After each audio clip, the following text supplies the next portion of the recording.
Horizon Forbidden West is here, taking machine hunting to the next generation of PlayStation. The game promises better traversal, improved side quests, and even more terrifying machines.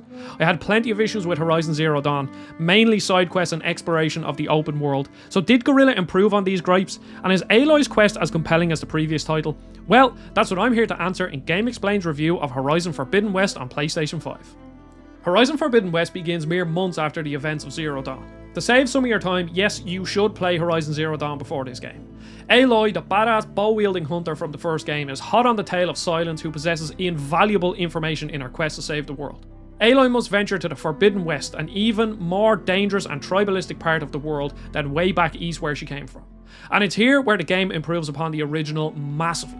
Zero Dawn placed so much emphasis on the old world that the current world felt rather hollow in comparison, whereas the current world in Forbidden West feels much more lively, and it's largely thanks to the care given to the tribes. Each clan has its customs, armors and traditions, and while I don't want to spoil any of the major side quests involved in these, there are plenty of backstories and interesting side characters within these tribes, and I found myself enjoying both the main and side quests involving these, which I couldn't say for the first game in the series. As for the old world story, well, if you thought the lore was good in the previous title, then this will blow your socks off, as it's just as compelling as the original, with one big exception that I'll get to soon. I was engrossed in the world building with little nuggets of information regarding Elizabeth Sobeck, Ted Farrow, and the other characters from the old world. If you're willing to sit down and chat with the NPCs, you'll discover a ridiculous amount of lore that's easy to get lost in. And the world only becomes more interesting as the story progresses. There's constant twists and turns in the narrative, and I never knew what to expect. One minute I was caught between warring tribes, then another I was exploring underground labs uncovering the secrets of what used to be. The dichotomy is nothing short of brilliant from a narrative sense and beautiful from a visual standpoint.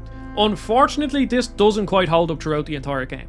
While I won't spoil anything, the final few hours feel unfinished, just as the story starts to ramp up and the stakes are raised. The game abruptly ends, leaving plenty left unsaid.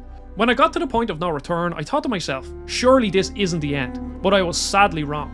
Thankfully, the other 80% of the game is satisfying, giving the characters and plot time to develop. But there is so much introduced in the final 20%, even revealing massive twists in the final cutscene, only for it all to end on a massive cliffhanger, and Forbidden West's ending is completely unsatisfying as a result, as it hints towards a significant story expansion or sequel in the future. The world is still fantastic and I was engaged up to the point of no return, but I left with a sour taste in my mouth. It's a shame because the story was amazing before that. I would even say it was better than the first game. So I'm just disappointed that it didn't end on a high note. With the story out of the way, let's talk about gameplay. Aloy is still a spear-swinging, arrow-flinging force to reckon with, but when you add in the host of returning and new creatures, I was more engaged in the combat than the first game. From the tiny burrowers to the enormous tremor tusks, each one has their own behaviour, attack patterns, and best of all, loot and materials to rip from their bodies. I guess it sounds a bit morbid when you say it like that. Basically, the combat is extremely engaging. To start, the melee system has been revamped with new combos and the Resonator Blast, which is a massive improvement from the rather boring close quarter combat in Zero Dawn. And this is partially thanks to the much improved skill tree, or should I say trees, with each one lending itself to a certain style of play. I wanted to test out the promised improvements in melee, so I put a lot of points into that, and as it turns out, Guerrilla did a great job. Now that was only one skill tree I was talking about. The rest of them are tailored towards different weapons, so their hunter tree would improve hunter bows, not only improving your damage with the weapon, but also giving you cool skills like triple notch arrows or rapid fire with a warrior bow. The majority of them are minor increases like more concentration or improved stealth, but there was something about filling out a massive skill tree that clicks with my brain, and I preferred this over the rather boring skill trees of Zero Dawn. I felt the skill trees in the previous title were rather uninteresting, with a ridiculous amount of quality of life improvements and only a handful of meaningful upgrades. Forbidden West is leaps and bounds above it with the addition of combos and skills unique to each weapon type. With the skill trees out of the way, let's go back to the melee combat. The combos feel satisfying with a combination of light and heavy attacks, but my favourite combo was a launch combo, making Aloy spring off an enemy, given an opportunity to carefully pick off the next target with a well-placed slow motion headshot. Keep that blade moving. Blood of the 10! The biggest addition to the melee is the Resonator Blast, where you build up energy for your spear by landing combos. Once it's fully charged, you hit your enemies with a heavy attack, causing part of their body to glow, allowing you to shoot it with a massive blast, which will even damage enemies around them. While melee combat is risky against the larger machines, I often found myself running headfirst into them trying to activate a Resonator Blast to deal massive damage, and hopefully ripping a part of their body off. The combos are a welcome addition, and the payoff of the Resonator Blast at the end made it all the more satisfying. When it comes to combat, the game is much better balanced than Zero Dawn. I avoided the big machines at the start as they were quite the challenge, and even near the end of my playthrough they took some thought and skill to fight. Now that you've seen how many skills there are to unlock, you're probably wondering how you unlock them. Well, you do so by leveling up, but the game constantly gives you skill points for completing both main and side quests and checking things off the open world list like bandit camps and cauldrons. You'll collect a lot of loot exploring by killing machines, humans, and hunting animals. And Forbidden West makes great use of the loot with an extensive upgrade system. Every weapon and piece of armor can be upgraded at a crafting bench, improving stats, but also giving more perks like improved stealth or melee damage. Some weapons even unlock whole new ammo types, drastically changing its usability. The game makes you work for these upgrades, however. Some of the later game weapons need some rare parts, so you better get hunting. Beyond combat, Traversal has been greatly improved. A lot of the terrain is now climbable, so you're no longer confined to only yellow ledges and the like. A quick pull to your focus and you can see just how much of the terrain is climbable. It's not entirely freeform like Breath of the Wild, but it's a marked improvement over the previous title. Mounts also feel more fluid to control, with one later in the game being especially fantastic. You'll have to wait and find that out for yourself.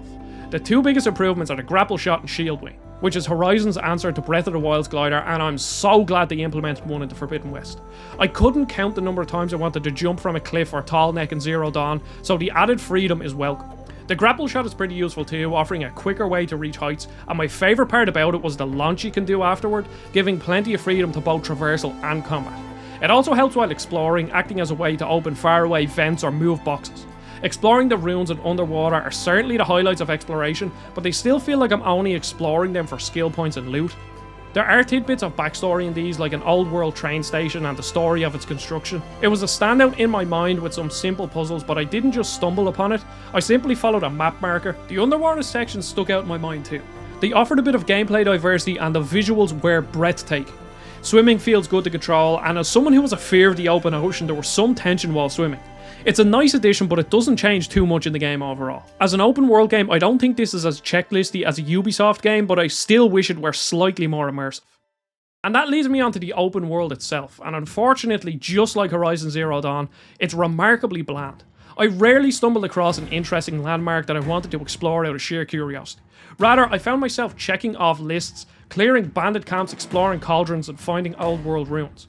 Out of all of these, the old world ruins are the most engaging, having some simple yet fun puzzles. However, the world quickly became the boring parts in between quests, and eventually I gave up on exploring it. I find myself getting lost in open worlds that lead you to places of interest organically, but without it, I struggle to get into the side activities no matter the rewards for completing them. In towns, there are three main types of side activities. Strike, which is a fun board game. You first pick your pieces that have different attack types, movement, and terrain bonuses. You then have to defeat your opponent's pieces, and whoever reaches a specific score first wins.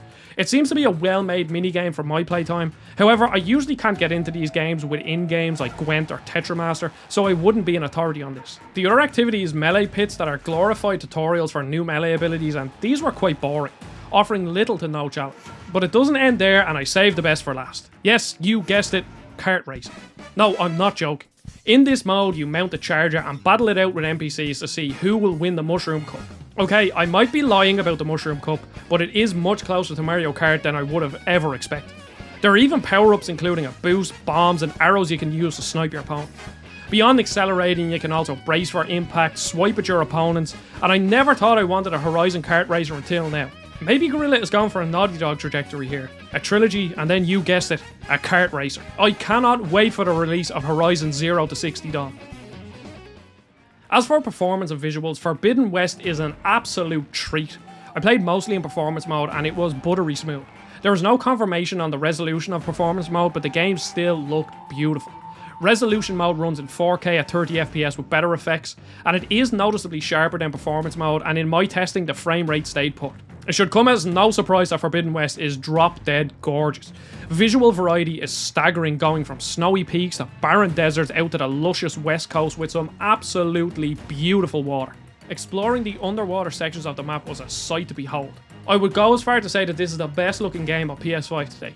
I did run into some issues with bloom, and this was an issue with Zero Dawn too. In some instances it was so bright and bloomy that I had to avert my eyes. Initially I thought it was a problem with HDR, but with or without HDR these snowy mountains were blinding. I've listened to the Horizon Zero Dawn soundtrack probably more times than I'm willing to admit. In fact, I'm listening to it as I write this script, and I can see myself listening to the Forbidden West soundtrack just as much. There are some epic tracks during cutscenes, but where the game knocks it out of the park is how the soundtrack perfectly melds with what is happening on the screen during gameplay. The bombastic tracks in combat highlighted the encounters with the massive machines, and the standout for me was the tranquil music highlighting the underwater section.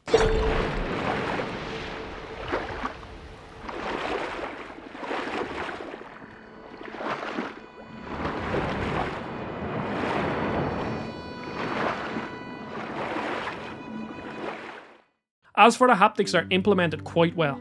I noticed them in the first few hours, like a strain on the trigger when you reach the end of the bowstring, or the brush of the long grass to indicate you're in stealth.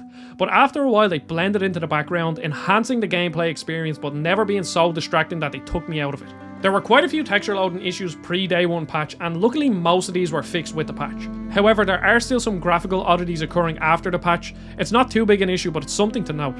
Another issue, and this only happened after the patch, was that my melee attack would stop working. I have no idea what caused it, but a quick restart fixed it until it happened again.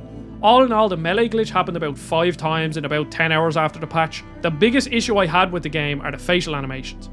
There is an improvement over Zero Dawn, but, and it's a big but, in some cutscenes Aloy doesn't make eye contact with other characters and it's super jarring. This happened pre and post patch and it really took me out of the conversations. However, other than that issue, none of these glitches were too serious. Barring the ending few missions, Horizon Forbidden West improves upon pretty much everything from Zero Dawn. The combat and progression are the most improved, offering plenty of choice to the player, and I'm a sucker for big skill trees. I enjoyed the addition to Aloy's movement, but it only further highlights my issues with the open world. I would have loved to get lost in the world with these extra tools, but unfortunately it wasn't the case. The game is absolutely gorgeous and the already amazing world is further developed, and I could easily say it's one of my favourite worlds in video games in recent memories. While I did enjoy my time with the game, I'm disappointed in the lack of improvements in the open world, and the story left a sour taste in my mouth, and that's why I liked Horizon Forbidden West. There we have GameXplain's review of Horizon Forbidden West on PlayStation 5. I would love to know what you think of the game and if you plan on picking it up. If you want more great content, then check it out on the right. I really appreciate your time. Don't forget to subscribe to GameXplain, and I'll see you all on the next video.